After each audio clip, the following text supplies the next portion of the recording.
வந்து ஆக்ட்ரஸ் நிவேதா தாமஸோட ஒரு கிளாமர் வீடியோவும் பிக்சரும் சோசியல் மீடியால வைரல் ஆயிட்டு இருக்கு. இத பார்த்து நிவேதா தாமஸ் என்ன சொல்லிருக்காங்கன்னா, என்னோட கவனத்துக்கு ஒரு முக்கியமான விஷயம் வந்துச்சு.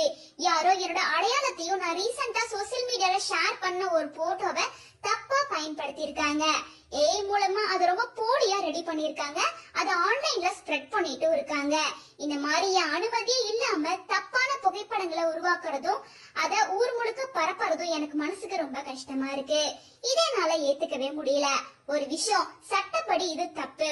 ஒருத்தரோட முகத்தை அப்படியே டிஜிட்டல் முறையில திருடி ஆள் மாறாட்டம் செய்யறதெல்லாம் அவங்களோட தனிப்பட்ட சுதந்திரத்துல தலையிடுற மாதிரி. நான் அதிகாரப்பூர்வமா இங்க பதிவு பண்றேன்.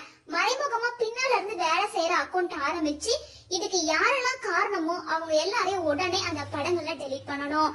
மத்தவங்க கிட்டயும் நான் ஒண்ணு கேட்டுக்கிறேன், இந்த மாதிரி கீழ்த்தனமான வேலைக்கு யாரும் சப்போர்ட் பண்ணாதீங்க. தயவு செஞ்சு அந்த புகைப்படங்களை டெலீட் பண்ணுங்க, அதை ஷேர் பண்ணாதீங்க, அதுக்கு ஆதரவும் செய்யாதீங்க. இந்த மாதிரி புகைப்படங்களை தொடர்ந்து பரப்பினா அதை நான் சும்மா விட மாட்டேன். கண்டிப்பா சட்ட ரீதியான நடவடிக்கை நான் எடுப்பேன் அப்படின்னு ரொம்ப கோபமா இந்த போஸ்டர் ஷேர் பண்ணிருக்காங்க.